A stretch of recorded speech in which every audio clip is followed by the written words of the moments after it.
This is an SM Media production.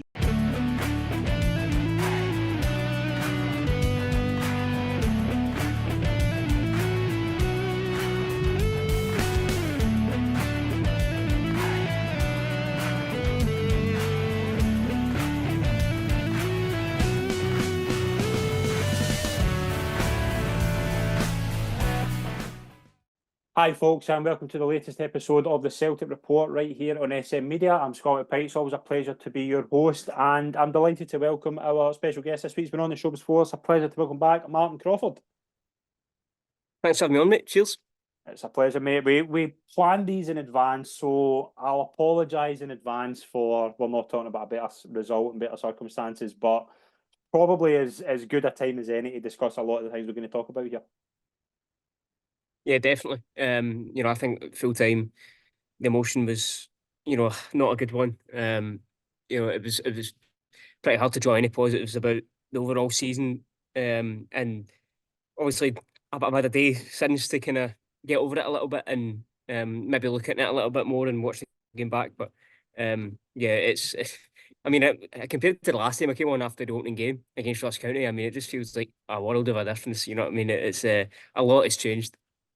A lot has changed, and I think a lot of things that are probably not being discussed have probably changed more than anything as well. I think there's a lot of things we can get into tonight that I haven't heard the mainstream media, I haven't heard a lot of Celtic podcasts really discuss that I think are so glaringly obvious. Like I think the situation with Lila Bada, I think it's a big thing that's probably having a knock-on effect. I think the situation with the fact that Hatate's injured, I think that is a big kind of thing as well. There's a lot of stuff I think we can talk about here.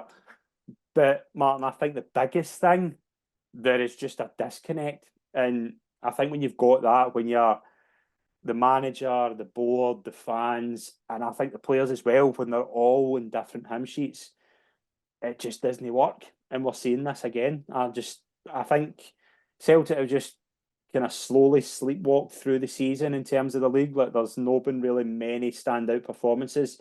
Hearts away, maybe the only one I can say was tip top. The rest have been fairly poor, and it's been either 2-0 here and there. There's been like 3-1s. A lot of the performances haven't been good, and I think yesterday was just a crescendo of a lot of big issues. Yeah, I think.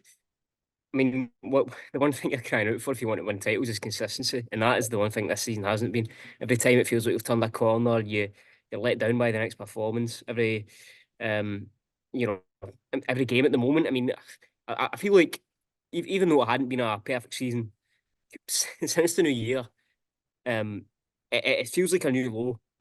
Because now I'm not looking forward to games. I think every game you're looking and you're dreading it because you know that you can't trust the team for a performance.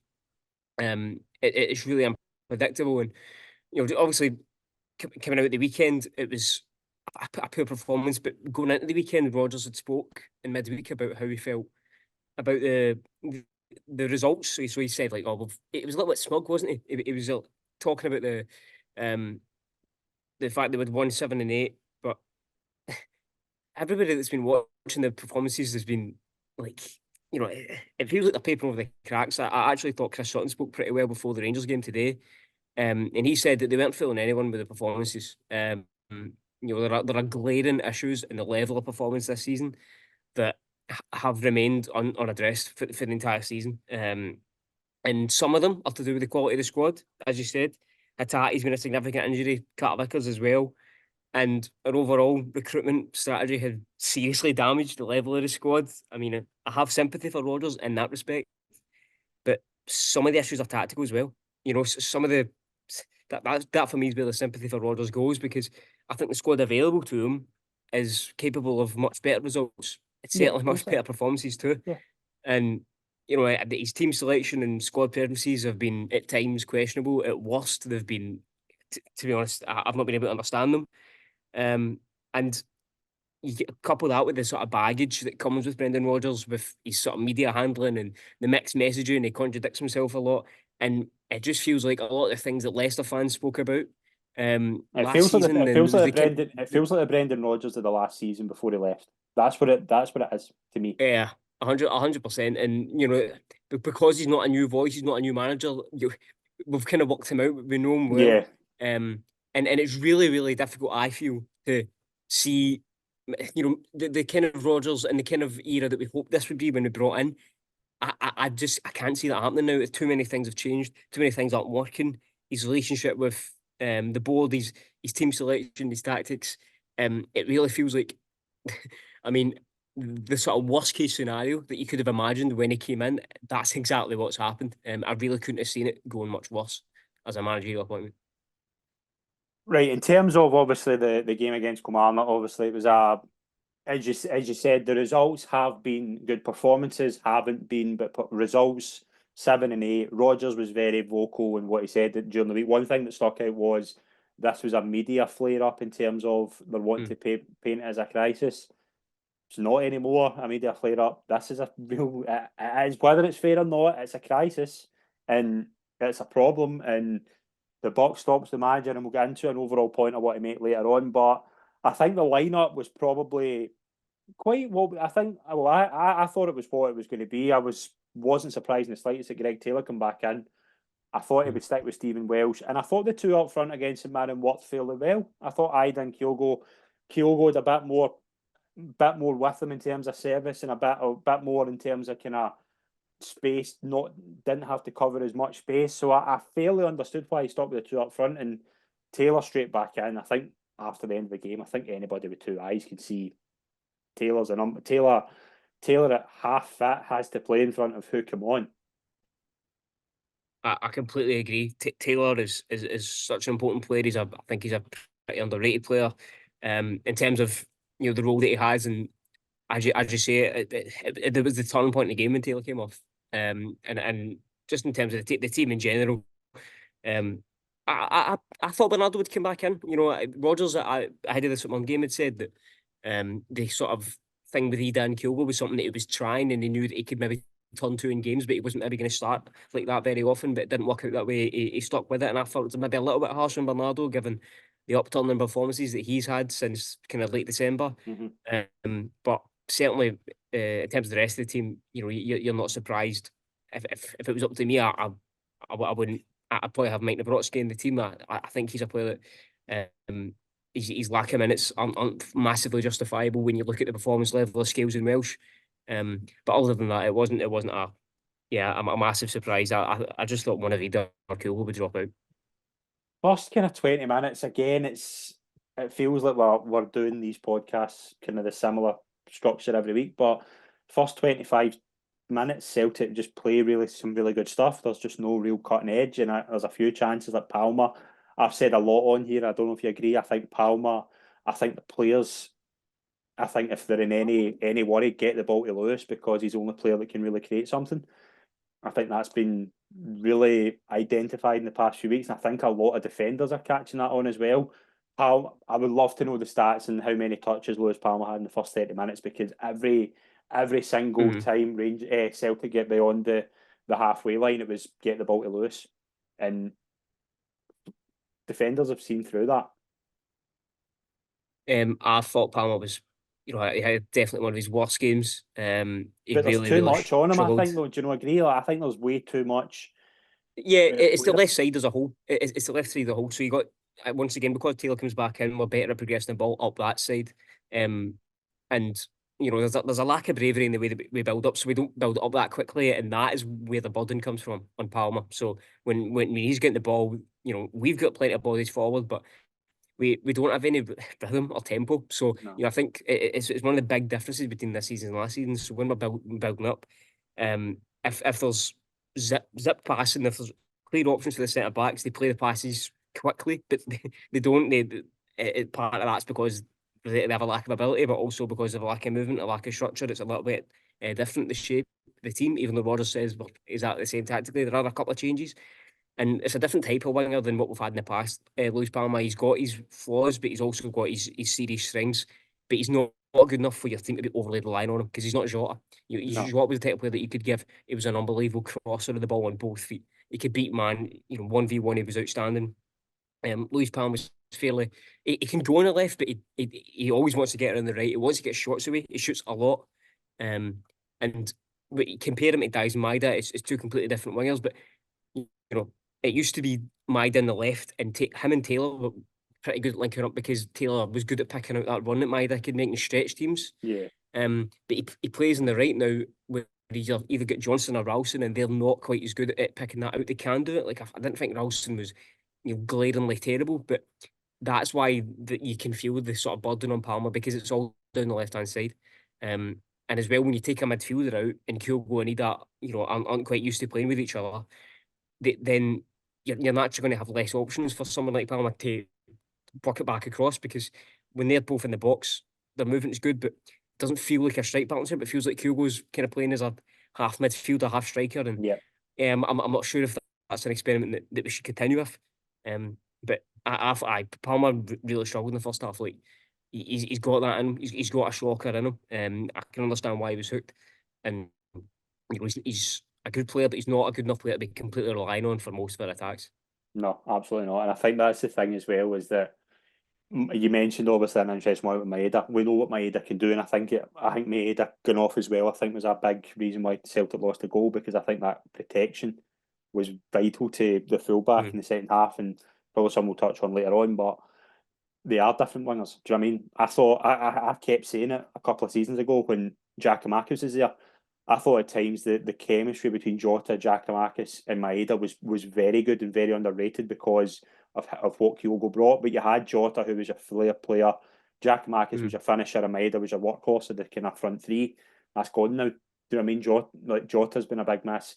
Kyogo's will score you a lot of goals, but he's not that penalty box finisher. He's more a kind of modern day forward who is got an IQ that's miles ahead of anybody in Scotland. But like Palma is still raw, but you can see that like his numbers are very, very good, but his chance conversion when you look at it in detail is not good. And that's down to, I think, an over reliance, but I think it is also on the other side, there's a winger who's not doing the same. Maeda's not going to get you 10, 15 crosses a game, but his work rate is, do you know what I mean? There's nobody in that team that works harder than Daizen Maeda. But again, I just think it's something that the lack of width and the lack of options in the wide areas to come on and kind of fill that void if Palmer's not having a good game, it's not there. And that's, again, something in the second half that I think is a glaring problem. The goal does come after 32 minutes. Ralston making his 100th appearance, which I want to get your thoughts in itself. I've nothing against Anthony Ralston, but he shouldn't be getting 100 games for Celtic. No, I think that's a wider question about our academy and about our ability. I mean, I wonder how many right backs we've signed in that time where Ralston's made those 100 appearances, and he was. I mean, he was as good as gone as a Celtic player before Ange came in, and he was one of them that just kind of stepped up in that 6 months where Juranovic was injured a bit. But yeah, I mean, without him, we don't score yesterday. So he's the one that puts in a good livery for Kyogo. But we know, as you say, about Kyogo's movement. He actually stands still. But it's a fairly well worked goal. Like it was decent attacking play that we didn't really get in the second half. The first half it was pretty nice. That move comes from we work it across from the left, and there weren't not a lot of the attacks in the first half were down the right, but that one it comes from a really good delivery at Ralston, and it's a really, really good finish from Kyogo as well.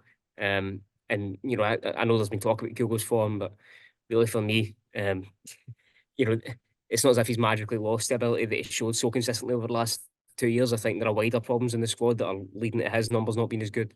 And that's 2 in 2 games for him now. His finish was really good at St Mirren away, and it was it was a relief to go ahead. I think we did deserve it. Kilmarnock weren't as sort of active in the game as they were in the second half. They came in a little bit more because they pushed high in the second half. In the first half, I feel like they weren't really laying a glove on us, so the burden was on us to create. And it came from Tony Ralston, who, as you say, right, ideally he's not starting, but I also think that one thing is underrated in his game is his crossing. I've always think he's end product when he's in the final third is good. He knows how to spot run. He knows how to pick players out. And if you're looking at a squad player or a fringe player who's not going to play many games in a season, when they come in, they need to be able to contribute stuff like that. and we don't have many homegrown players. We don't have many players that we can have in that quota for European games, and that's why Ralston keeps getting new contracts, because there's no one there to come in for him. And again, there's wider conversations to be had there, but it was a good contribution from him and a great finish from Kyogo. Yeah, no, I think it's absolutely fair. As you say, doesn't really move that much, Kyogo, but he just moves enough to get the space, and I think it's a good ball in from Ralston, to be fair. My overall point with Ralston is that he is only getting chances because Johnson's been injured. Like, it's Yeah, true. he's not going to push for that starting spot, is he? He's a definition of squad player. Yeah, he's serviceable, and again, he's doing no harm where he is, but I think the fact that he's got to 100 games kind of speaks volumes about a few things. Yeah, I was quite surprised when I read that, to be honest. It doesn't feel like 100. Yeah, I can't imagine kind of this type. Before Ange Postecoglou, it was probably, I think it might have been 20, 30, if that. So again, testament to him, he's taking his chances, and obviously he's been getting them, so fair enough. But first half, I texted another friend who's been on the pod as well, and I said something as well that he kind of disagreed with, but I watched the game back. I thought Ida in the first half was very, very good. I thought some of his link-up play with Kyogo, some of his touches, I really liked him in the first half. He dipped off in the second, but I thought in the first half, and I thought against Hibs he was pretty good as well. I think there's a player there, but is it going to work?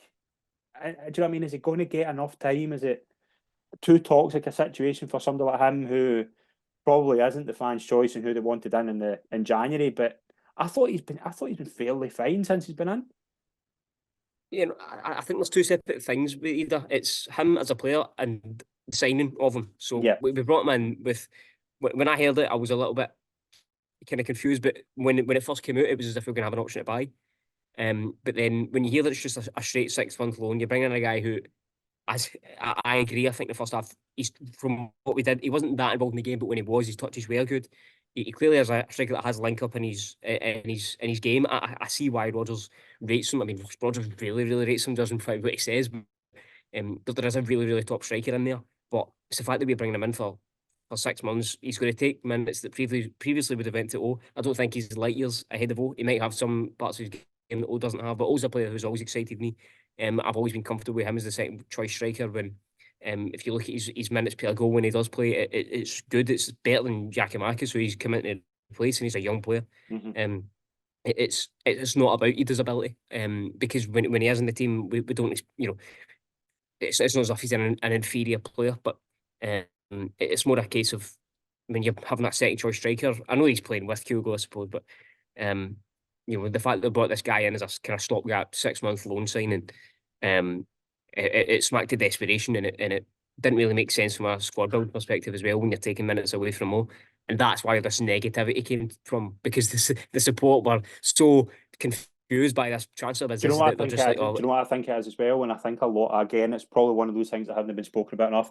And I don't know if Celtic had concrete interest in Sidney van Hooijdonk, but it's the fact that Sidney van Hooijdonk went to Norwich, and Adam Ida is now at Celtic. What does that say? Now, again, it's purely speculation. I think there was probably something there, because there seemed to be, but it's the fact that Norwich have signed a player, and the player they wanted out has went to Celtic as opposed to the other way about. I think that's playing in a lot of fans' It was minds bizarre, well. wasn't it? Yeah, it was.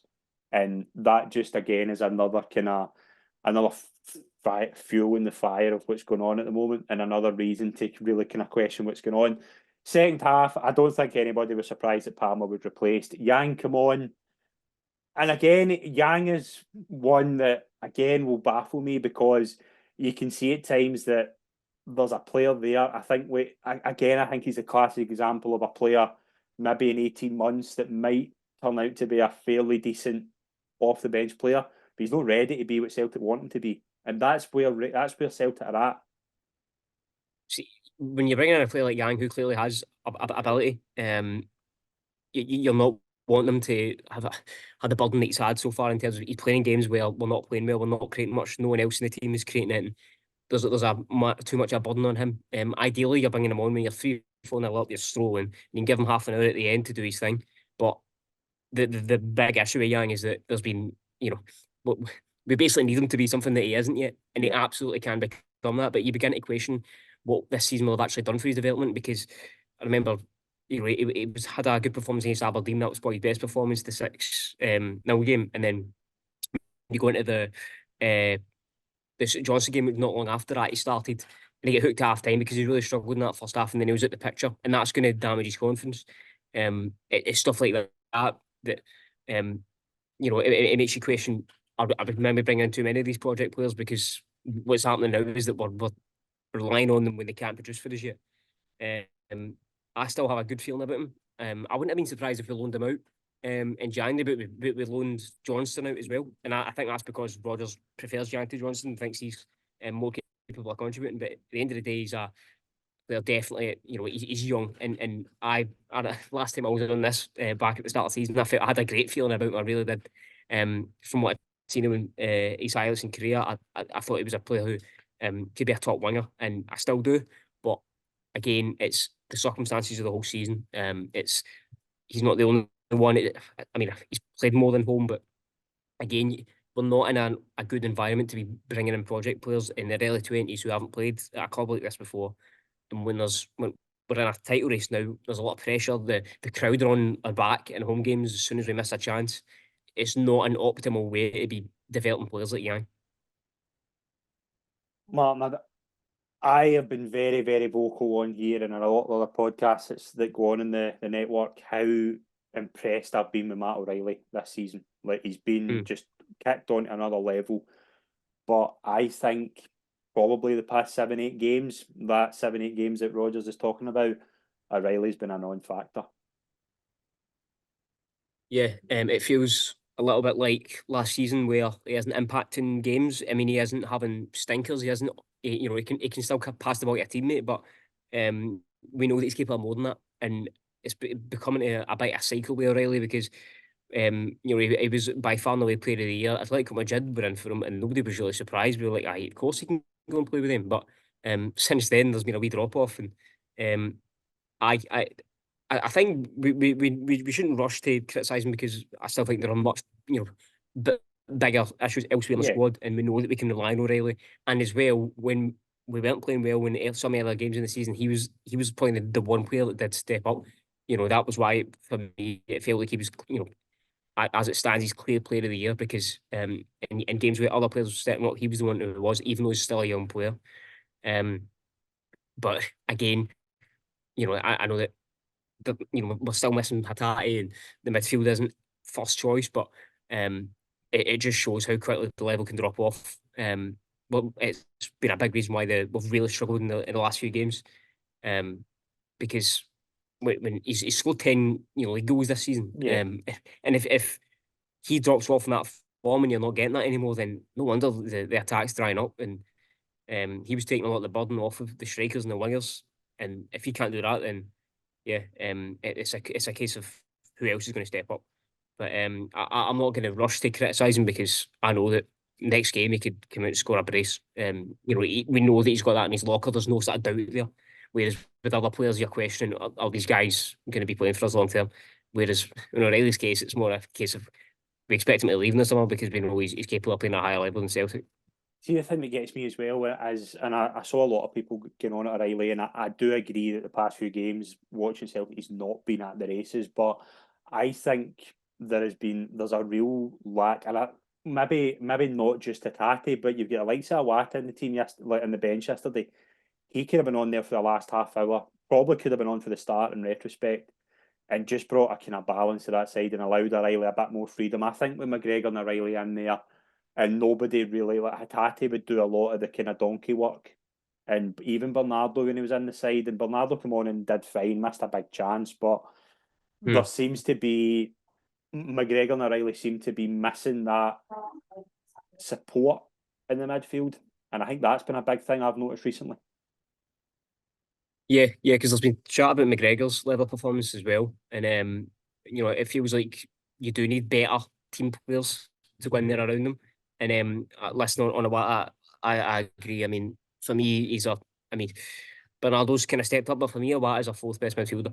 I honestly think that behind that first choice three, Ange would never hesitate last season in the back end to bring Awata in. Yeah. But Rodgers has been much more hesitant to use him, and to be honest, I don't understand that. I've not understood that at all. I know that there's been points where he's struggling with his fitness, But I just find myself, he's not the only player that I just find myself disagreeing with Rodgers on. I feel like it's hard to justify the lack of game time that Watt's had, because especially because the big drop off this season. It feels easy to talk about the attack, but in your average game, home and away, we are conceding far more chances than we were last season. Yeah. And if you bring in a more defensive minded midfielder, who it's not as if he's a liability in possession. He's pretty comfortable on the ball. He can help McGregor push forward, and if Rod wants McGregor to play a slightly different role, then bring in a Watt can help him do that, because Rod, he's press resistant. He's not going to play Andrea Pirlo passes, but he's good at keep the ball, and gives a bit of physicality. He's not a lightweight midfielder. I really think we could do with him, and I just can't understand why. He doesn't come on yesterday, last half hour, when it's obvious that Kilmarnock are going to go chasing the game. Instead, we go for Bernardo, which isn't, as I say, I think Bernardo stepped up, and he can contribute stuff. I think his movement's really good, Bernardo, and he's good out of position as well. He works hard. He's good at pressing. That's why he played in all the European games. But for me, Watt is a full fifth midfielder, and it's just one of these things where, to me, it's the manager. He's got these players available to him, or in Watt's case, he's been available for most of the season, and he hasn't used them. And when you're now in a position where McGregor and O'Reilly clearly need help, why not change the surroundings around him? Why not bring in a Watt, take some of the burden off McGregor in terms of building up? And also help the defence, because my God, our defence needs some help. Yeah, I think I want to touch on that at the kind of end, because I think that's an overall thing I want to touch on. But he makes 3 changes in the space of 7 minutes. He brings off Taylor. Now again, Taylor was coming back for injury and had only probably an hour in him. Fair enough. Brings on Bernabei, which again he's been playing. He's obviously been given chances. He takes off Maeda. Now, one thing with Bernabei. One big difference between Bernabei and Taylor that I think is way, way too alarming for me is that Taylor brings you a level of stability and control. Taylor's not the best left back you'll ever see in a Celtic jersey, but he's stable. Bernabei is erratic. He's wild. He's too raw and rash for me. But when you've having somebody like Maeda who could have just basically done the donkey work, kind of coming back and protecting him a little bit, I think taking off Maeda is just as alarming for me in that, because all they had to do was switch that, and Maeda with a bit of protection worked last week to a degree, because you had a bit of decent. Palmer was tracking back, then he changed it. Bernabei was exposed several times. He gets exposed late on, but I think that's a bigger damning indictment of Rodgers to me than anything, what he did with Maeda, bringing him off. Yeah, you maybe expect that Kuhn and Yang, obviously one's a left sider, one's a right sider, but they're pretty similar players. They offer you similar things. From what we've seen of Kuhn, he's definitely no Dice Maeda out of possession. He's someone who, a little bit more like Palmer, you're going to be relying on creativity from him on the ball, which thus far we haven't seen. Kuhn hasn't stepped up and performed yet, but I'm not going to rush judgment on him. That's unfair. Yeah, definitely. It's been unfair. I think there's been a lot unfair, like very kind of vast judgment on him so far. Yeah, because I think if you look at his, I mean, I was aware of him before we signed him, because I like to kind of track players in Europe, and he was exceptional so far this season. He was literally never at the team for Rapid Vienna and Austria in a good league, and he comes having been part of the academy at Leipzig, Bayern Munich, and Ajax, where, to be honest, Ten Hag had him in the first team fold when he was a really young player at Ajax. There's a player there, played under 17 World Cup for Germany. I've got a good feeling about Kuhn. And that hasn't changed after last few games. I think the Hibs game, it was as bad as people said, no. But he certainly hasn't given you what you're wanting. We needed, again, it's a case of we needed a saviour. We needed someone who was going to come in and instantly start getting goals and assists. And even though he scored at Pataudry, like he's players, like any player, he's going to come in and have that adjustment period, and he's in his worst possible adjustment period. He's come in the middle of a season when the whole team is dropping off, and naturally people are like, oh, he's mince, like, he's another failed signing. Which, listen, I'm not going to rule that out. You can't guarantee that he'll be good, but I think in terms of the profile of players that we want to be bringing in, Kuhn can be a really good signing for us. So I do think that people are going a little bit overboard on it. But people entitled to their opinion. It's not if the guy's playing well. I can only defend them so much. Like, the team only getting results, so naturally that's going to be caused by something. And if people think that they've seen enough to already write him off, then fair enough. I just hope that it proves them wrong. Right. The whole thing with marking and noticing with Celtic this season in comparison to last season, and you're not every game under Ange Postecoglou wasn't score 2 early goals and then it was just kind of die off towards an hour. That didn't happen as much as we. A lot of the times it did. A lot of times Celtic would get early goals and you would see a drop in tempo, but there was excitement there. There was an intensity that was matched a lot, and that is the most glaring thing that I've noticed this season is that the Celtic a lot of the same players, and we have to signify that these are a lot of the same players that were brought in under Ange Postecoglou who fit his system brilliantly. That entertainment factor, that intensity has just been so far off, and I noticed it between half time and the second goal and the equaliser. There was no rush to get that second goal. There just was a drop off there was just no urgency, no oomph is the best word to describe it. And that's another damning indictment because you're going to Celtic Park every 2 weeks or whatever it is, and you're expecting to see like they saw last 2 seasons, a really enjoyable Celtic side. And even under Brendan Rodgers at times now, Brendan Rodgers had players that wonderfully suit his system, the system he wanted to play. And I'm just not seeing it. And I think that's more alarming than anything, that this is, when it's sitting at 1-0, you're sitting on a cliff as it is. But I didn't see at any point in Saturday like a sign of a second goal. No, it's more a question. There are a lot of things that go into it, but it's a world of a difference. It's been really jarring actually. Just how quickly the kind of style of plays went from one of the most exciting. I mean, we must have been one of the most exciting teams to watch in Europe under Ange because we could just overwhelm teams. Yeah. Everybody talks about Ange being this attacking manager that embraced chaos, but we were so overwhelming for opposition teams in the SPFL that our defensive numbers were off the scale because these teams just couldn't get a touch to the ball. They couldn't get the ball off us. And partially that was because we had a good partnership with Carter and staff out as well, obviously. But we were such a complete machine. Especially in that second season we won the treble, and so quickly that's changed. As I said earlier, I think part of that's in Rodgers' control. Some of it's out of his control. But yeah, just from a fundamental enjoying this to watch perspective, at the moment, you're dreading it. It isn't good to watch, and really, I mean, it's the centre backs in possession. For me, it's the number one thing, the number one issue of the season, and it's been apparent all season, right? And maybe now a couple of things have changed where it's becoming even more of an issue. But for me, watching us was the number one issue that has had us all season, is we don't progress the ball quick enough out of the back. I don't know if people follow Stephen Russell on Twitter, but he's a really, really good kind of analyst who put a bit of a mini analysis on fairly recently, which is really good about how important the centre backs are to any kind of team in Celtic situation where you dominate the ball, and how really it's not just about them, because the thing is about Carter and Starfelt, they weren't amazing on the ball. In comparison with Scales and Welsh, they were probably a little bit better. But these guys weren't ball playing defenders. What they had was pretty clear passing options that they could get the ball into quickly. Because the structure of the team, because of the movement of the fullbacks. Really, the only fullback that we've got now that is at the same level and doing the same things that did under Ange is Taylor. And it's difficult to know if that's all tactical or if some of that's just by choice. But when other fullbacks in the team, like we saw with Bernabei, they're playing slightly more as orthodox fullbacks, and they aren't always as they aren't coming in and making that pass to the winger clear.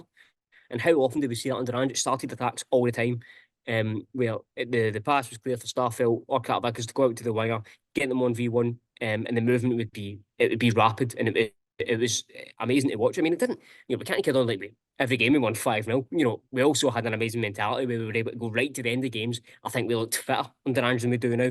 Like we aren't ever getting, into the late stages of a game needing a goal. I know we got one against Hibs, but it was a random penalty. I mean, Hibs we almost created nothing from playing that game. And part of that as well was because we aren't able to physically overwhelm teams as much as we did in the past as well. And maybe as you said earlier about Dyson, bringing him off. He's a guy that can go for 90 minutes. Of course he can. And you take his energy out of the team, it's impossible to replace. So it's from an intensity perspective, but there's also tactically it's to it too, because Scales and Welsh aren't really up to our standard in terms of what they can give us in possession. To me, they don't make up for it defensively as well. It's the biggest weakness in the squad. Mike Nawrocki isn't the world's best centre back, but I think for me, when you bring him in, at least he passes the ball forward. He passes the ball into players' paths. He He had a plays with his bad head game up. apart from Aberdeen. Like, again, I want to make this overall point later on, but I don't think Nawrocki's been bad since the Aberdeen goal for Miovski. That's the Not only at all. feather on his bow, but I just don't get it. And Scales has been serviceable and fair enough, but he's nothing more than that. Do you know what I mean? You can't say Liam Scales is going to be a long-term option. He's been fine for coming in for what he's done, but yeah, it's glaringly obvious that this is a problem. 100%. As I said, I think it's the number one biggest issue with the squad is that we're consistently playing with centre backs that have got a massive burden on them to build play up and to set the tempo, and they just can't do it. No. They just can't do it. I mean, it is maddening sometimes. The Hibs game was the worst, as I said. We'd literally created nothing playing that game, and there was a point in the second half where I honestly wanted to scream at the screen watching the game, watching Scales and Welsh pass to each other, because it's difficult to watch. You almost feel bad for them at times because, okay, the movement isn't amazing in front of them, but they're on the ball to give the ball to the better players, and when they don't do it quickly, it's way too easy for the opposition to lead it. I mean, I think it was Denton McInnes actually said after the game at the weekend, he said, we gave them possession of the ball at times, but when they did, it was the players that we wanted to be in the ball. That is the two centre backs. Does that tell every you team as well? every team that we play, they want these two to have the ball because they know that means that they aren't able to get any tempo behind their game because these players can't provide that. And as I say, Welsh and Scales are both players. I mean, no one expected Scales to even be a Celtic player this season. Welsh has never been a first choice centre back for us. Ideally, the two centre backs that you spent a combined 7-8 million on in the summer are the two guys that are playing because they're both fit and available. And listen, I think Lagerbielke, from what we did see of him, there are big gaps in his game too. I mean, I don't know why we didn't just let him go to Lecce. To be honest, he hasn't made a match day squad since we blocked that move. Baffling. That's the biggest baffling thing to me. It's perplexing. It just doesn't make any sense. No, not at all. And I think Nawrocki's more of a kind of listen. Nawrocki's 22, right? He's going to come in and he's going to make mistakes like that Aberdeen goal. But there was a million things wrong with that goal. It wasn't. I mean, he's isolated with Miovski. Miovski's an excellent striker, and he was isolated against him one-on-one. I looked at that goal at the time, and I wasn't thinking that's shocking from Nawrocki. I was just thinking that's a great striker's goal. He gets it in his left foot, and it's a really good finish. And that seems to have cost Nawrocki's place in the team. It wasn't great in the game. He got booked maybe a wee bit lucky when he gets sent off on the day. But it's not as if Welsh and Scales are coming in and Rolls Roycing games. It's not as if they're coming in and being part of a defense. I mean, defensive numbers, both in terms of the goals that we're conceding, but also the underlying numbers, the quality of chances, XG wise, that we're conceding repeatedly in games, is miles off last season. And it's pretty clear to me that we aren't. We're showing too much patience for Liam Scales, and we aren't showing enough for Nawrocki. Right. The one thing, obviously, being at 1-0, Kilmarnock fancied it, and I thought I tweeted it as soon as the goal went in. Kilmarnock, it's no more than Kilmarnock deserved, but Bernabe is exposed. It's a brilliant ball in. Bernabe's caught out. It's a good header for the boy Watson, who I think's a good player. And again, I think there would have been boos anyway. And it would just made it a lot more toxic. And I look at yesterday, and I've not seen under Brendan Rodgers, probably in his first spell also, just a man who just looked fed up. And I think we could do a whole post-mortem in Brendan Rodgers' post-match reaction, because I think it's probably a pod in itself, because I think there's so many things. His body language is off to me, and it's not like him. But the goal's a disaster. And again, Bernabe, who's not put up any trees, it's just not good enough. No, it's it's pretty easy for Watson to head it in, and I mean, as you said, like, it just wasn't a surprise. you were sitting there, you were disappointed, but you weren't kind of shocked it would let it go because Rodgers said we almost got away with it. It was that feeling like because we did get away with it at Hibs, it felt like we were going to do that again because the second half, once Taylor came off and Bernabei came on, the game was more chaotic. Rodgers was getting visibly sort of angry and frustrated at how we'd lost control over the game. And I mean, to be fair, again, just like the goal we conceded against Aberdeen, there's a million problems with it. If you go for the full passage of play, Ralston could have done better to stop the cross. We lose the ball in a poor area as well when the team isn't set. But yeah, it's Bernabei is because the thing is, Greg Taylor's not like physically imposing, but like watching like the game, Taylor he's actually quite good when you watch him in aerial duels. It just like pushing a player a little bit. Like the reason why he doesn't get absolutely bullied in the air every week is because he knows how to make the most of what he has physically, which isn't a lot. And at least he's able to kind of hold his own in the odd physical duel, especially against a player like David Watson, who isn't a giant. But in that situation, it's inexperienced. Bernabei's a really raw player, and to be honest, I mean, the more I watch him, the more I just think that he wasn't the type of player that we needed at all. He can be a good player. I think he'd be a good wing back if you had a back five and you just let this guy go forward and create because he's quick. And he can take the ball past players, he can carry the ball. But defensively, for a guy that we've paid 4 million to come in and play left back, Bernabei's left so much to be desired. And yeah, it was a dagger, as you say. It deflated the stadium. It increased the level of disappointment. But Rodgers actually acknowledged that after the game. He said that there probably would have been pockets of boos even if we won the game because it was yet another poor performance. As Chris sort of said today, that they aren't fooling anyone with these performances. The results are beginning to catch up. And yeah, it's a lot of different issues, including lack of depth, that are costing us. Draws can happen, right? Again, bad results, they can happen. Do you know what I mean? You can draw 1-1 at home, you can lose 2 games in a row. That happens in football. Do you know what I mean? You can have disappointing results. It's the whole culmination of a cauldron, I think, that I think is just getting worse and worse. We said about Brendan Rodgers' body language. I have said this since, I think I might have said it the time you were on as well. If results were to turn, the same fans who had to bite their tongue that Brendan Rodgers was back, but understood it in terms of what he'd done in the past, the quality of manager he is, the same fans who felt let down when he left would be jumping on him straight away. And I saw that yesterday. I've seen it since the results have dipped. You've also got the situation with Lila Bada that I think is a completely avoidable situation, and I think is so toxic that I'm not going to come on here and say the Celtic fans have.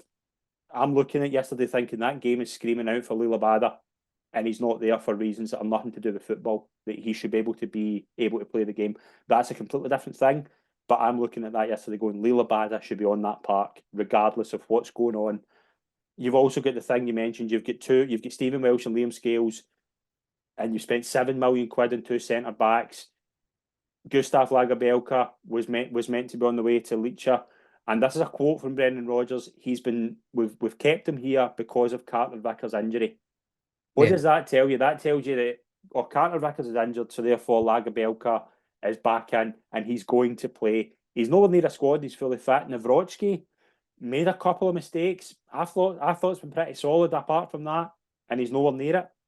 You've got the glaring situation in midfield. You've got the real alarming thing of Starfelt hasn't been replaced properly. I don't think Nawrocki or Lagerbielke are what Carl Starfelt were in terms of what he brought to that defence. You've got this thing of project players like Tallio, Kwon, Yang, who we know aren't good enough, but they're getting, do you know what I mean? That they've been expected to fill. Jota was such an important player to that Celtic side, and he hasn't been properly replaced because Palma and Jota aren't the same. Palma's numbers, I think, are pretty good, but he's so inconsistent, and that happens because you've got a player like Jota who was frightening, to be honest. Do you know what I mean? He was way too good for Celtic. Let's not kid ourselves here. He hasn't been properly replaced. Moy, his contribution hasn't been properly replaced. Hatati's a glaring injury. You've had players that, and again, the Lawwell thing is a shambles. If he's not gone in the summer, then that's nepotism. That's Mrs. Brown's boys level of nepotism. That's what this is like. Brendan Rodgers, to me, I always go back to what he said after he couldn't sign John McGinn. If I'm not back the way I want to be back, it will be terminado. That meant he wasn't happy. This is worse because he's allowing this to happen. He was unhappy the first time and left. Yeah, we won the treble that year. See that year we didn't get McGinn and we lost Dembele and deadline day. We still won the treble. We're not going to win the treble this year. But that's the thing. That's the thing. But the manager's probably in a worse situation now because he's been given these players like I remember the first. I think it might have been his first press conference. He was asked about Odin Home, and he said, "Oh, he's been scouted before. He's been scouted for an Ange style of play. He might come into Brendan Rodgers' system and not, and he's been fine. To be fair, I think he's a long-term prospect. But that's the thing for me. Too many of these players have been brought in the summer, and nobody can say that money hasn't been spent. They're long-term prospects. They're not here and now. And you've got Jota, Moy, Starfelt. I even say the likes of Juranovic and Giakoumakis haven't been properly replaced. Johnson's been very good, but his form this season's not been good enough. That's 5 big glaring misses. O wasn't the same as Giakoumakis. O hasn't given you the numbers either. But Jota, Moy and Starfelt as a whole, that's 3 glaring misses in that side that haven't been replaced, have been replaced with project players. And that's alarming. That's a bigger issue. Yeah, I agree. In terms of the overall summer window, I came out of it feeling it was incredibly incomplete. I expected this, and I think I said it when I was on, because the window was still open. I was actually still completely expecting us to go and get a keeper. I felt like if we wanted to level up the squad, Joe Hart in the last couple of games actually made a couple of big saves. I mean, to be honest, some of them have been straight at him, but I'm not gonna belittle Joe Hart in terms of what he the saves that he's made of late. But in Europe, he costs us a little bit, and he's made mistakes domestically as well. We know that he's a player that we need to move on from. But it's a wider thing about the strategy of the club. I mean, you said there about money's been spent, but the fact is that more money could have been spent, and the support are wise to that. And when you've got Champions League money 2 years in a row, plus the sale of Jota, plus the sales of Juranovic and of Starfelt and Giakoumakis, the money that we've made on players, we know that the club can spend more, and that there's a decision that's been taken not to do that, and it just feels like being promised one thing and delivered another. Because when we start at the beginning of the season, when Rodgers was unveiling press conference, all the narrative was about Europe. It was like, we're going to level up now. We're actually going to take Europe seriously. We're going to try and get the squad ready for Europe. And we knew, the support aren't expecting us to go in and win a Champions League group. We know that it's going to be a process, but we want to see a club that is serious about that. If we're going to deliver all this messaging about Europe, then that altered the expectations of support a lot.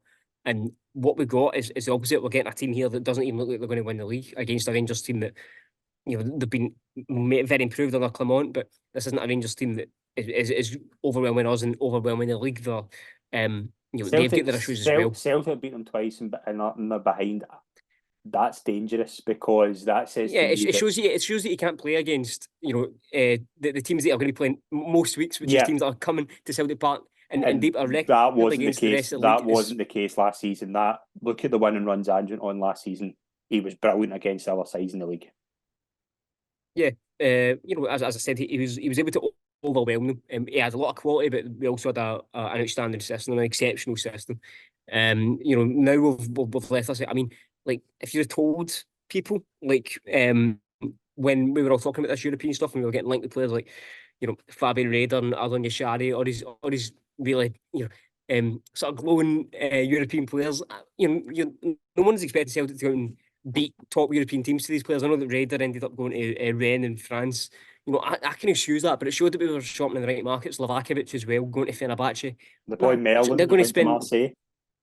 There are. I mean, you could make quite several 11s in terms of players that we've missed out on over the years, and especially in the summer when we've got a lot of money in the bank. But yeah, that is why there's so much rage now getting aimed at Law. That was why they were chanting what they were at the end of the game, because people know that this is a club that's consciously deciding to live too much within its own means. It's not showing ambition. It's not willing to take risks and be brave in a chance market. It's not willing to be brave at all. Rodgers wasn't a brave appointment. It was the safe thing. When you bring this guy in, I know he's got a really good CV, and a lot of people at the time were really, really warm on it. But you know, I had reservations over it because I have trust issues with both the club and with Rodgers, and they've come to fruition. I can't say that I could have seen this coming, but I certainly was willing to, just wait and see on how the transfer window went. Could the club deliver on this? And they haven't. And then we go into January, and once again, the messaging from Rodgers going into January is that we're going to need to strengthen the squad. And the guys that come in and bring in a stopgap 6-month loan, who, as we've said, is a decent player, but he's not going to come in and win us the league. And Nicholas Kuhn isn't starting games now because he hadn't come in and hit the ground running. And it's, as I say, our strategy in recruitment, it's just not fit for purpose. We aren't spending enough on players because we can afford to be spending players. And if you look at teams that we should be basing ourselves off in Europe, teams like Club Brugge is an amazing example. They've just made they brought a striker in the summer, Thiago. Ronnie Dyer's the Club Brugge manager, obviously. Yeah. And they've just made 30 million. They've sold him on to Brentford after a year. See if you are willing to spend a little bit extra money on players. That money's not going to disappear. These are going to be good players that are going to make you money in the long run. Look at Jota. Like, he made 25 million on him. We've not paid that amount for a player since. We just aren't willing to take brave decisions in the transfer market. It's a fundamental issue with the club. And then, as you say, when you bring in the nepotism aspect to it, the same nepotism that cost us 10 in a row when we brought in Neil Lennon, it's fundamental issues with the club. And for me, I struggle to have any optimism about the long term until we get serious change at the top end of the club. And that's maybe where it comes in from a supporter's perspective. Protests are likely because it's a cycle that we'll get sick of. Not only are we leaving our European potential unfulfilled, but we're also seriously struggling to win a league title that should have been, we should have been miles ahead of Rangers. We had so much more money than them, better squad than them, better manager, and we've given up what was a comfortable lead. I saw and listened to things last night saying Rodgers needs to be sacked tonight. That isn't happening. Let's not kid. No. Brendan Rodgers, despite whether it's fair or not, Brendan Rodgers is not getting sacked. He's the highest paid manager, I believe, in Scottish football history. Celtic aren't paying him off, right? But I have come to the conclusion, and I came to this conclusion a couple of months ago, I don't think Brendan Rodgers will be there next season. And I think it's two things. I think it's probably him himself getting fed up. I think he's been maybe not sold a pack of lies, but I don't think what he thought was happening is happening. And I think the fans who, again, had to turn around completely, that they had to see the sense of it, but had to do it with gritted teeth, aren't wanting them. And it's that simple. And whether it's fair or not, I don't think Brendan Rodgers will be there in the summer. It's difficult to imagine. Like, I was having this 3 years with Rodgers. It is really, really. I find it hard to believe that he will be here, but Rodgers has never resigned from a job in his career. He's only ever left clubs when he's been sacked or he's went to another club, like he jumped ship with us. So I think the likelihood of him resigning is maybe slightly higher than him being sacked. But as you say, there's no way of sacking him. I don't think he'll be sacked. No, because it would cost us 4 or 5 million. We wouldn't spend that on a player when we need a player. So why would we spend it on sacking a manager that we're pals with? It's never happening. And for that reason, you need to look elsewhere. As Rodgers, he's not out of his depth, is he? We know that he can be a good manager. If you equip him with a really, really good squad, like we probably could have done in the summer, I don't think we would be having any real conversations about questioning him as a manager. It's only when you give him a bit of a challenge in the squad that I think he still could be doing better with it. Do you know the glaring thing? It's becoming a serious issue. Do you know the glaring thing to me, right? Look at his first spell. Look at his first season. He completely transformed Mikael Lustig, who wasn't that good, to be honest. Do you know what I mean? But he made him a really, really good right back for Celtic. He was a team player. Brown was done before Rodgers came in. Got the best out of him. Stuart Armstrong was kind of bang average. Turned him into a brilliant player. He transformed Armstrong. Yeah. Simonovic, I'll go back and say Simonovic fulfilled his potential under Rodgers. See, apart from O'Reilly, who's he done that with this season? Now, I'm not getting at him, but has he got the resources there to do what he does best? I don't know. He's not the... Like, when we brought him in, it wasn't the coup that it was when we got him in 2016, because football's changed. It's nearing a decade since then.